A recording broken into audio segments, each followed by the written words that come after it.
I once again witnessed a self-proclaimed progressive congressman regurgitating the same old corporatist rhetoric, circumventing the real reason our healthcare system is failing: profit.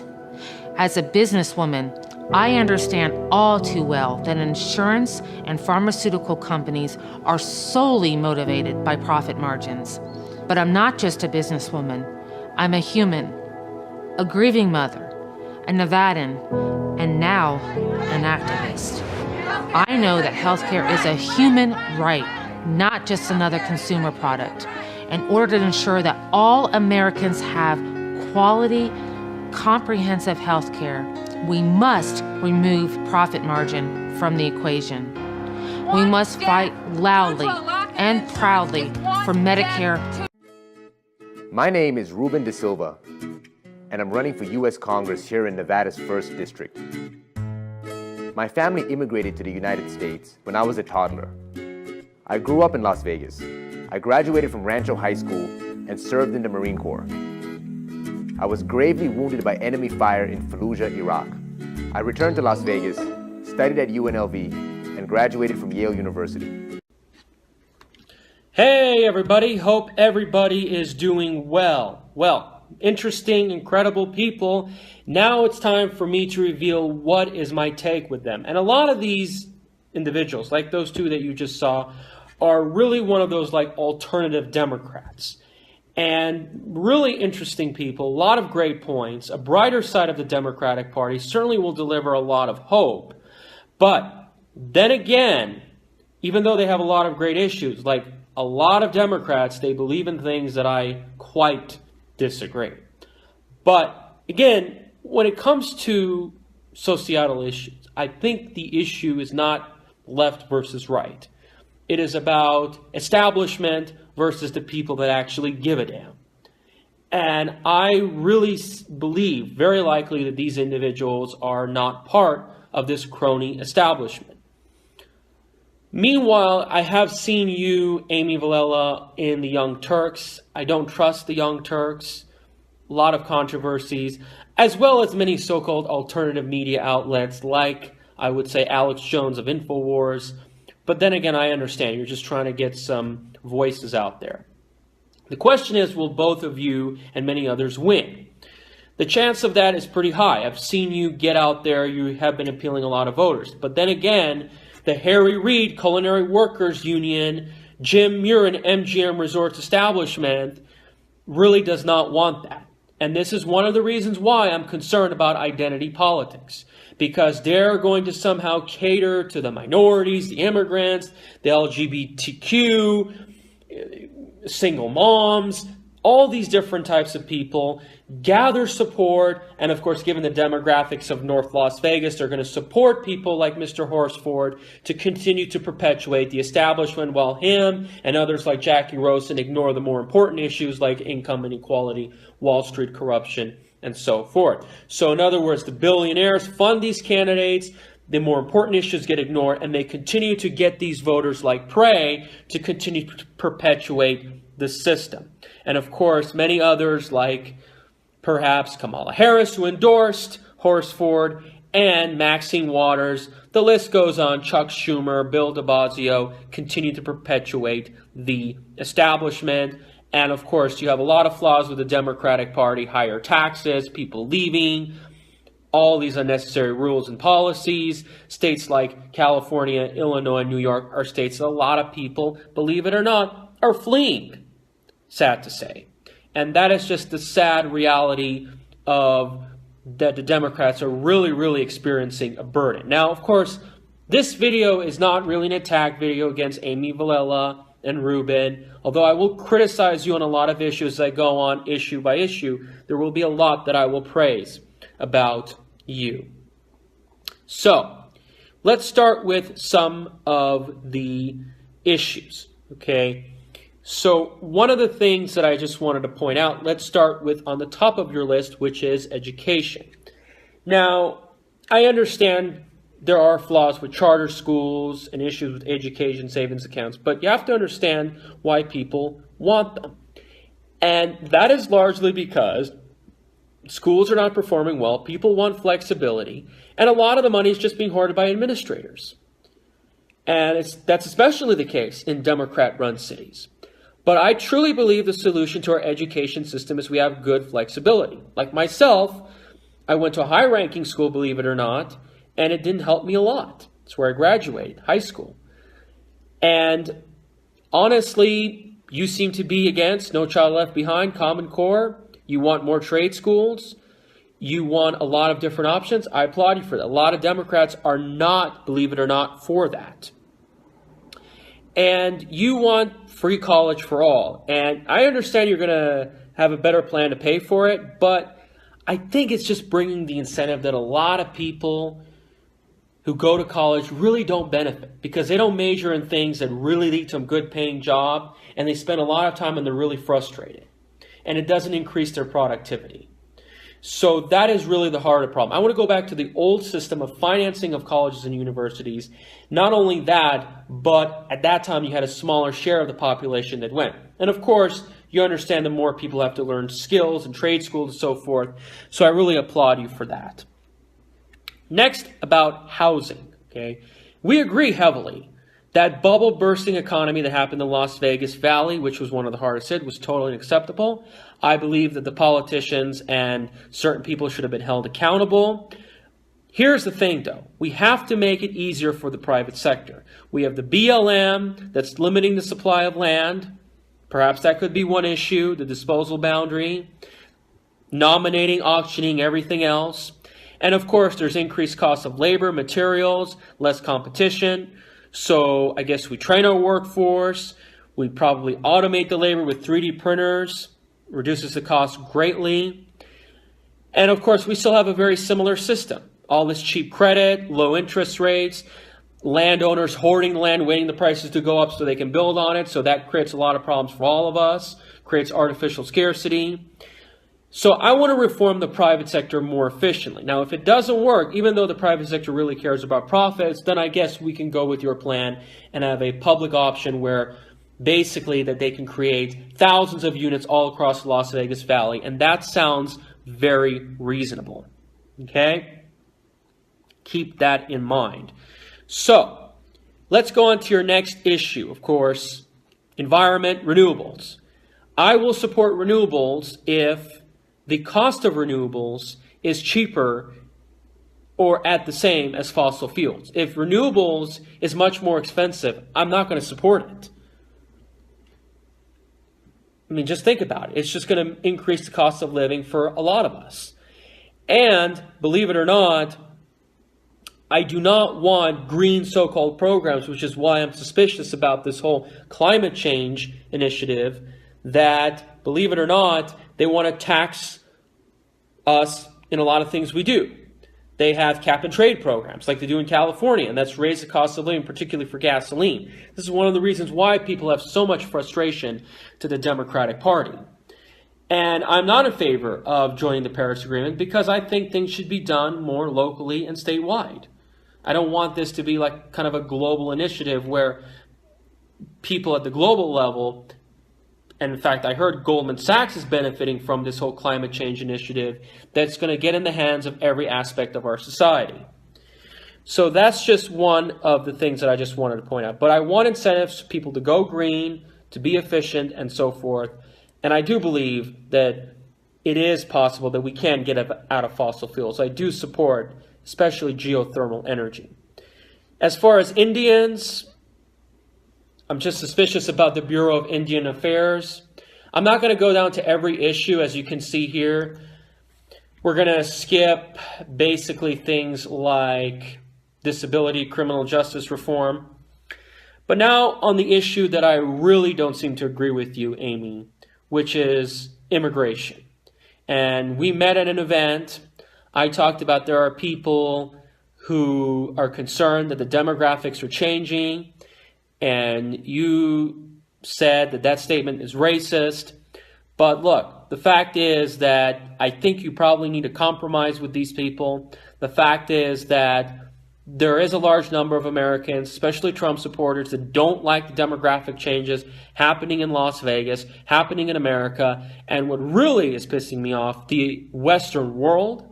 So it's happening in London, Berlin, similar effects, crime, overcrowding, a lot of different problems. So maybe we should compromise with the Richard Spencers and the Jared Taylors of the world and say, hey, look, maybe Europe can be a sanctuary of people like yourself.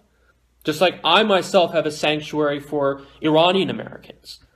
So at least give people the flexibility, diversity, and a homogenous society. But anyway, it's kind of ironic how Democrats years ago, like Bill Clinton, like perhaps Dianne Feinstein, Harry Reid admitting that anchor babies is wrong, and now they're coming and they're supporting it. What happened? They got hijacked. And this is one of the flaws of the Democratic Party. You know, they talk about, well, we need to raise wages, but they want an immigration plan that brings in a lot of competition. And that's just a conflict of interest when you think about it. So I think the party largely has been hijacked, but we'll have to see. Maybe your immigration plan doesn't really harm wages. But I can tell you, believe it or not, that one of the reasons why people don't like massive immigration is because look at the state of California, overcrowding, and then they have a housing shortage. People keep flooding into the state. They're not building enough. You have all this corruption. Immigrants are just used to give votes for people like Kevin DeLeon, who admit that they use fake Social Security numbers to stay and work in this country, his family. People don't want this kind of corruption. So this is one of the things that you have to keep in mind. You have problems with overcrowding schools. Their children who are citizens are eligible for programs, and perhaps the middle class has to pay for it. You have to think about all these things. You know, we have the right to be concerned when people are coming into the country. Now, of course, I don't want to really have this mindset that a lot of people have. We just have to bus all the so-called non-legals out of the country. That's not what we really have to do. And again, there's a lot of so-called undocumented folks. They're great people. They deserve to stay in the country because perhaps their lawyers screwed them up and they couldn't get citizenship. And I understand that. And of course, there are some legal immigrants who are freeloading from the system. So you have to look at things in the shade of gray, believe it or not.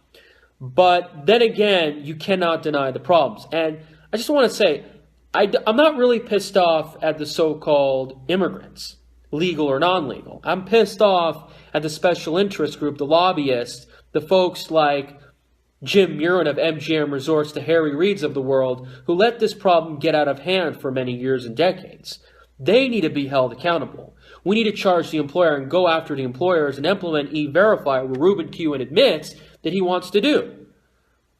So I think that's what we really need to do. That's how we need to solve the problem, believe it or not. And the other issue with you, Amy Vilela, is that you have no stance on legal immigration. How much should we bring a year? 1 million, 2 million, 3 million? I believe that the most important thing that we can do about immigration is we have to reduce the number of green cards. Reduce it down from 1 million to 300,000 because the needs of the American people are not met. And we should end the chain migration. We should have a merit-based system, end the visa lottery, and just pick the ones that are going to really contribute to our society. Especially here in Las Vegas. I mean, most of the immigrants we get in Las Vegas, by the way, one of the highest percentage of non-citizens in the country, and they're just doing low-skilled work. These are jobs that a lot of young people around my age can do. You look at the unemployment rate for youth, it's pretty high. Certainly has not helped customer service at the hotels. So let's just go down the list about where you're talking about. So here to stay.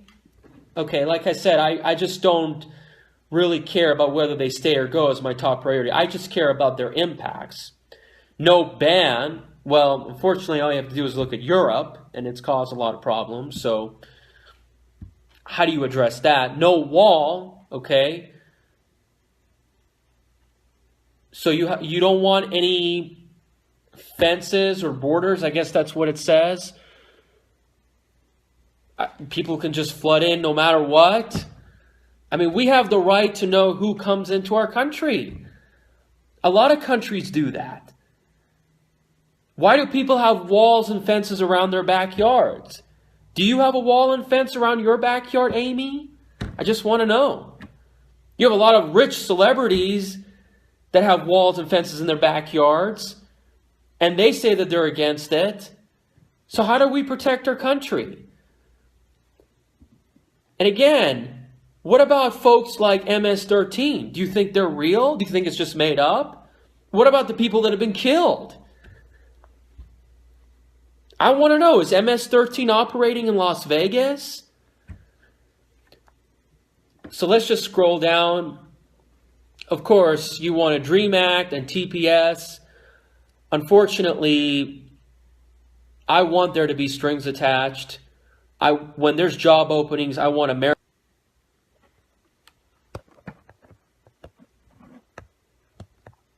That's just what I believe it or not. So I just don't want to reward people who broke our laws.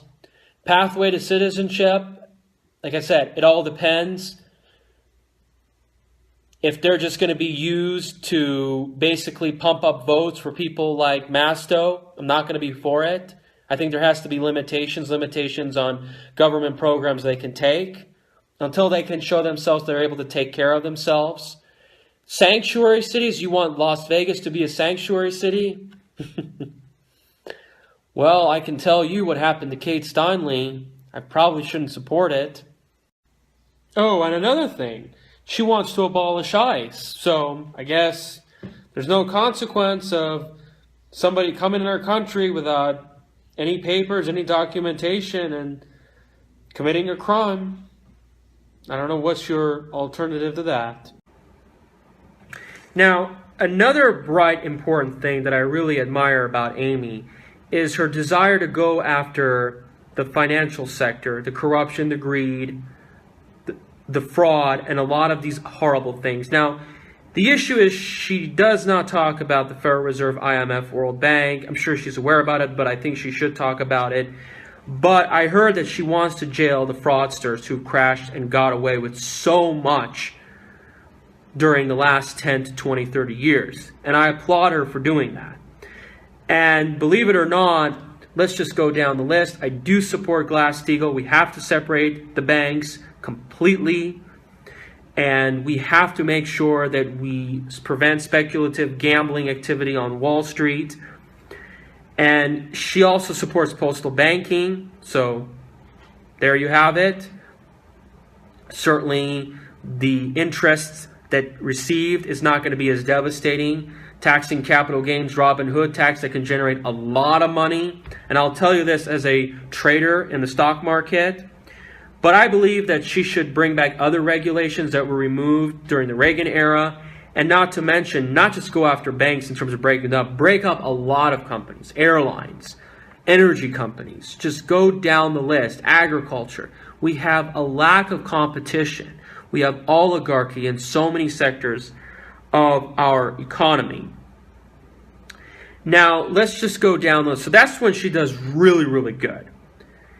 Let's also talk about, believe it or not, labor, jobs, and wages. And I really have a mixed bag about this. And I just have to tell you that that was really the Democratic Party, what they were known for.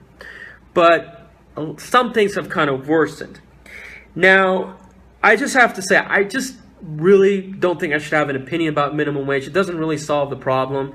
Because at the end of the day, one of the things that very few politicians talk about is inflation. And inflation has to be low for the problem to get really, really solved. So I guess one thing you can do is you can tie the minimum wage to the rent index. That's one of the things you can do. And I think a more important thing that you can act, so Mr. Sheldon Adelson can't make more than 50 times the lowest paid employee. And by the way, they can't use cheap labor now to hire. So that means we could include for overseas factories, so they'll have to bring it back.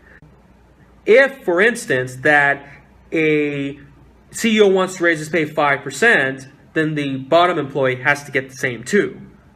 That's how the system works. We do really need a maximum wage in our country. And then the idea of minimum wage, $15 an hour. Look, it's going to hurt small businesses. So I believe one thing you can do is you can make it a flex system. So $10 for some, $15 for Walmart. And just to tell you, if we have strong private sector labor unions, and by the way, I'm not a fan of public sector labor unions. That's one of the flaws of the Democratic Party. California, New York, Illinois, pensions. But then again, strong private sector unions, better trade policies, and more efficient immigration policies, we really wouldn't need a minimum wage, just like Sweden. So let's just go down. As you can see, I'm not a fan of your jobs for all as in guarantee. I just don't really see how that's going to work. You're going to have to take a lot of taxpayer funds, close a gender wage gap. Why is the gender wage gap larger in Wyoming, Alaska? Because it has to do with the jobs that are there and what jobs women tend to take. Why do Uber drivers, male, make more than female? I mean, these are just some interesting statistics. The wealth gap is 3 times as much for men. What does that tell you? So the question is, how are you going to really do that? Women have affirmative action too. Repeal Taft-Hartley, I can understand that. Federal ban to right to work. Certainly, the right to work states certainly do have lower pay, but then again, they do have lower cost of living. Workers' rights, local labor, I actually consider those to be good ideas. On your issue of Social Security, sounds pretty. Your issue of perhaps many others.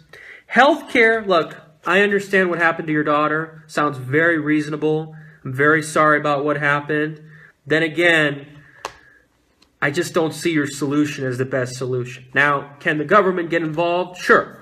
There are many ways that we can do. First, we have to give people the opportunity not to have insurance. Go back to the old-fashioned system, pay out of pocket, because back then we used to do that. The cost of healthcare was much lower. Another thing we can do is break up the health insurance companies. We can also have the insurance commissioner to regulate the prices of health insurance and drug costs. We can also, believe it or not, make healthcare as a public utility company, like the water company, the power company, nonprofit. We can have a nonprofit government option that's non-taxable. But I just don't think forced taxation is the way to do it. Now, don't get me wrong. I see a lot of people that come from Germany and the UK. They say there's a lot of great things about their Medicare for All system, but there are inefficiencies with it too. But then again, they pay less than we do. I'm just being fair. And honestly, with the issue of abortion, I just have to say, I think women just got to be more responsible.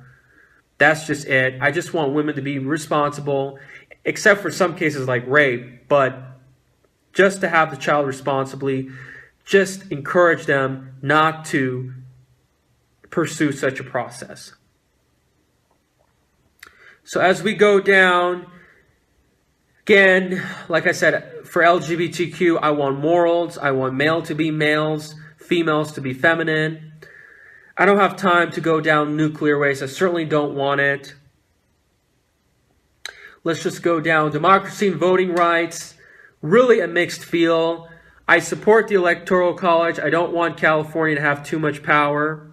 But then again, you can argue it's the people votes that matter, because if the gap between the popular vote continues to get wider and wider, maybe we have to do such a thing.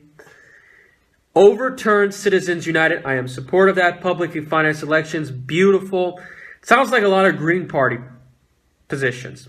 Maybe you should join the Green Party. Eliminating superdelegates, good. Open primaries, good. Automatic voter registration. I don't know, man. I mean, we have to have transparency. We have to make sure the people that vote are citizens. And which is why I do believe that we should have voter ID, hands down. We have the right to know who these people are. Because if somebody registers to vote here, they can use a fake name, fake address. We don't have any accountability. So we have IDs to buy guns. We have IDs to go gamble. All these different things. We should have IDs to definitely vote. So that's where I really disagree. Infrastructure, certainly got to invest in infrastructure. Public lands. Now, of course, I understand that there are billionaires that want to abuse it. But then again, the way I see it, I think it's better if the public lands of our state to be returned to the people. And considering that, what do you think about the Bundy Ranch standoff? Amy, what do you think? And then, of course, the federal government is hoarding the land, so more availability may bring down land prices. So, a lot of good ideas on information, technology, veterans, foreign policy. I like the fact how you say we have all these military bases, the wars, the military-industrial complex needs to go. By the way, when I go through a lot of your issues, it kind of does tell me that Trump has not done a lot of things that I fully support. And so he has not been bright on a lot of aspects. But then again, on a handful of issues, I do find some of his plans favorable. Fair trade, beautiful. We got to have tariffs. We got to protect American jobs. But then the last two, gun safety and sexual violence. Okay, so gun safety, I can tell you, we have a lot of gun control. We already have a lot of gun regulations. Paris has got gun control. You see what happened about 2.5 years ago. Chicago has the strictest gun control, one of the highest murder rates in the country. California has had mass shootings. And of course, how do you expect law-abiding people? I mean, they can follow the law, but the criminals, they usually just don't follow the law. And even if you take all the guns, now if you go to London, they're trying to take away the knives. So where do you stop? Believe it or not. And believe me, it's just really not going to solve the heart of the problem. You've got more anger, you've got more frustration, the prescription drugs, the lack of family, the economy. It's not going to solve the anger issue. People can just run over each other with cars if they want to. That needs to be solved. And of course, I do believe you are for mental health. But speaking about the Route 91 incident, you have to keep in mind that it was kind of like a 9/11 inside job. By the way, I want to know what your take on 9/11. Are you still for investigation? But speaking of 9/11, here in Las Vegas, you know that CEO Jim Murin sold his share of stock weeks before it happened. I think you should do an investigation about that. Now, then you go to sexual violence, which is, I think, really the feminist movement. Look, I'm against sexual violence, but I've heard a lot of cases where men have lost their careers for just giving eye contact to a woman, or there's been a lot of false rape accusations. I'm against this family court system where women are just using men as an ATM machine and basically getting alimony, child support, welfare, all these different things, selling half of their assets. A lot of this has to change. Women do have a lot of privileges in affirmative action, and I just have to tell you that this feminism has gone out of control. Women have to be celebrating that their female qualities. And given the birth rates, we need more women to have children. All right? So I think this Me Too movement, from what I've seen, has really, really just gone out of hand, believe it or not. And there's a lot of studies show that women putting so much emphasis on careers and school, they're less happy than where they were 50 years ago. Now, I'm not for restricting women and oppressing them. I'm just against this propaganda that tells women that families and children and men should be avoided. All right? But I'm sure you don't believe in that. So that's just really my take. Now, going to a lot of other issues, okay, you have to understand that the Democrats, especially Democrat-run states, are not getting a good representation, and they're not getting a good reputation of what's happening. Then another thing you also have to keep in mind that I also wanted you to know, what is your take on basically who runs and controls our entire world and our society? Do you believe that there's a handful of men that run and control the entire world? Israel, Zionism, Jesuits, Vatican? What do you think about these people? Do you want to do an investigation about what is exactly that's actually happening? So, that's just my take on you. Overall, a mixed view. Please spread this information. You're welcome to respond to this video. And I do admire a lot about you. I just have to tell you, believe it or not, if you win, we're going to work together. At least I don't leave empty-handed. And by the way, Amy, if you become the nominee and Crescent Hardy's the nominee, I might consider voting for you, Amy, because on the issue of Wall Street and trade. And Crescent Hardy, I believe, was a never-Trumper, so I guess, party lines don't really matter much, believe it or not. But please, then again, respond to this video. Best of luck. Take care.